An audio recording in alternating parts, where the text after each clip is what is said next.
Hello and welcome to Retro Reviews, my channel where I review my favorite retro video games of all time as well as some modern releases I have recently finished. Today I want to talk about subscription services, specifically PlayStation Plus, but also to an extension Game Pass as well. I'll kind of be touching on both of them, but I'll be specifically mentioning PlayStation Plus because I have been utilizing the PlayStation Plus Extra tier for the last couple of years, so I wanted to give you my experience and why I'm not going to be re-upping it for another year. In fact, I probably won't even be going back to the PlayStation Plus Essential tier. And there are a few reasons why. Start off with the cost. Obviously, costs have gone up. They continue to go up for subscription services. We've got inflation going crazy. They're just going to go up over time. We're going to have to deal with that. But it is getting too expensive to justify for me. And the biggest reason it's too expensive now is because I believe that PlayStation Plus does not give enough value for people to continually resubscribe to it. Now, the PlayStation Plus Essential tier usually has enough games. If you have 2 or 3 really good months, it pretty much makes up for your cost of investing in the service. So at this point, I think it's $80 a year instead of $60. $60 was pretty good.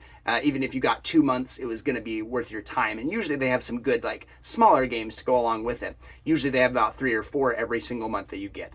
But $80, you have to get a couple more games to make it worth your time. But usually it's worth it. I think I'll probably wait until a really good month and resubscribe for a year. But for now, I'm planning on canceling my subscription when it lapses in July. The PlayStation Plus Extra catalog has a ton of great games. Really, a lot of fantastic titles. It has like Horizon Forbidden West. It has Ratchet & Clank Rift Apart, Demon's Souls, Spider-Man Miles Morales. It has Returnal. It has a good selection of first-party titles that are really like marquee titles. The problem for me is that I played all of those titles forever ago when they launched. I got them close to launch or at launch, and I played them and I had a great time with them, and now there's no reason for me to access them on a service like this. PlayStation Plus kind of lags behind because they don't have, like Game Pass does, getting games to day one to Game Pass when they come out. So you lose the value for people that are already playing the games. They invest in the software, they buy it,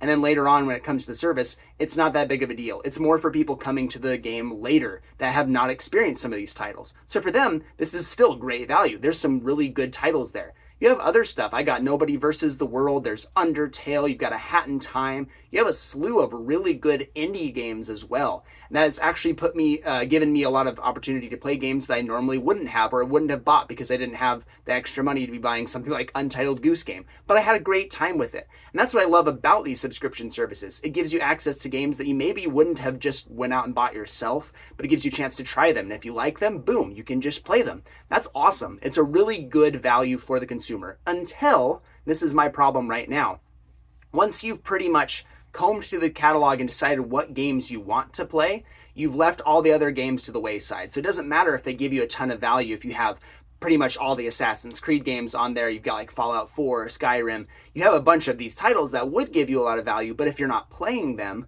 or you already have played them, then the value is non-existent. So it's just there to pad out the catalog. Again, this is good for people that haven't played those titles. So if you haven't played a lot of these games on here, PlayStation Plus is going to look really fantastic for you. You could say, yeah, I absolutely want to subscribe to this extra tier because it gives me so much value. But for me, now that I've played it for a couple of years, I initially got PlayStation Plus Extra because my son subscribed to it on accident, pressing some button on the controller while I was using the bathroom, and subscribed to the extra tier halfway through the year, paid like a little extra money. And then I really enjoyed it, so I re-upped it for another year when I got a sale.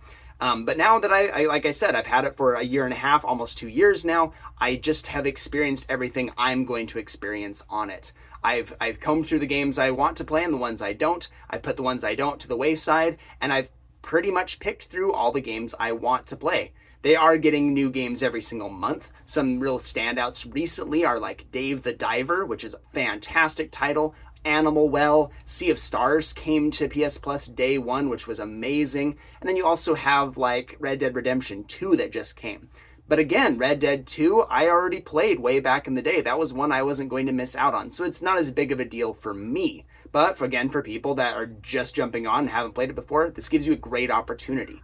But for me, I'm essentially waiting for new games every month to try out. That's my value from PlayStation Plus Extra at this point, is just the new games coming to it. So if the new games don't really give me anything, or I've played them before, then I'm not getting the value anymore. And I just don't see it for myself. The backlog in the catalog I've already combed through, and I'm not going to go back to it.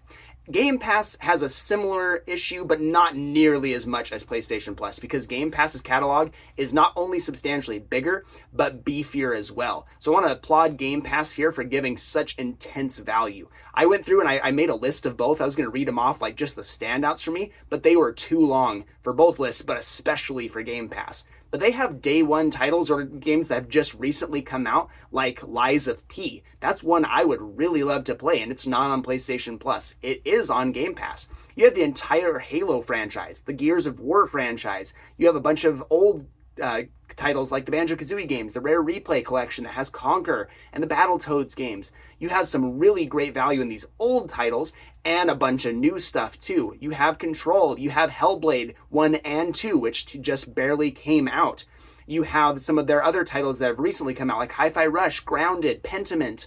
You've got Sea of Thieves. So all these titles that are coming over to PlayStation now that you can buy at full price are just available on Game Pass for you to try out at your own leisure, which is phenomenal. And they have tons of other ones. I haven't even scratched the surface at all the third-party and first-party titles that they offer on Game Pass. It is immense value, so you won't run out of games nearly as fast on Game Pass. But again, the thing is that once you comb through them, once you play a lot of the games that you're going to play, you're likely not going to play every single game. So the fact that they have hundreds and thousands of dollars worth of value in there isn't quite as relevant, because you're only going to pick out the few games you're going to play. I think on Game Pass, I would play quite a lot of those, and that would make some more value for me. Another one that I remember is Atomic Heart. That's one I wanted to buy, but it was a little too expensive at launch, and I wasn't sure about the reviews, so I didn't pick it up, but it's free on Game Pass. That would be amazing. If I had an Xbox and I had Game Pass, that would be super high value for me. I would try out a lot of these bigger titles. They also have a slew of indie games. They have more indie games than the PlayStation Plus network has. They have stuff like Death's Door, which I absolutely adore. Have a Nice Death, which is really cool. I really loved the marketing around it. It looks fantastic, but I haven't played it yet because I haven't bought it. But it's on Game Pass. You have a ton of value in these subscription services, Game Pass especially. But we haven't seen nearly as much growth year to year, especially from Game Pass's perspective. They've moved it over to Game Pass for PC as well to try and get more people in on the Game Pass thing, because they're not getting as much growth as they need to sustain the cost of having all of these fantastic titles on their service. Read some reports that have been distributed by big publications. Games Radar covered it as well. I've seen like big YouTube channels covering this news about how Game Pass just isn't growing at the rate they need it to, which is probably why they're porting some of their games over to PlayStation. It's a really good move for them. They can make up some more software if they're selling it at full price while also having it on Game Pass, hoping that people subscribe to it. It's just an issue that they have. People don't want to stick around forever because they don't. Once you get through that catalog of games that you personally are going to play, it doesn't have as much value for you moving forward. It looks like a ton of value. It is for a while. You play through a big catalog of games a year, 2 years later. Now you're starting to run out, and you're relying on the new releases to supplement your justification for having Game Pass at this point. So it's just getting those diminishing returns as you keep these subscription services for a long period of time. It's expensive for the publisher to keep games on there, so they have to have games leave after a while.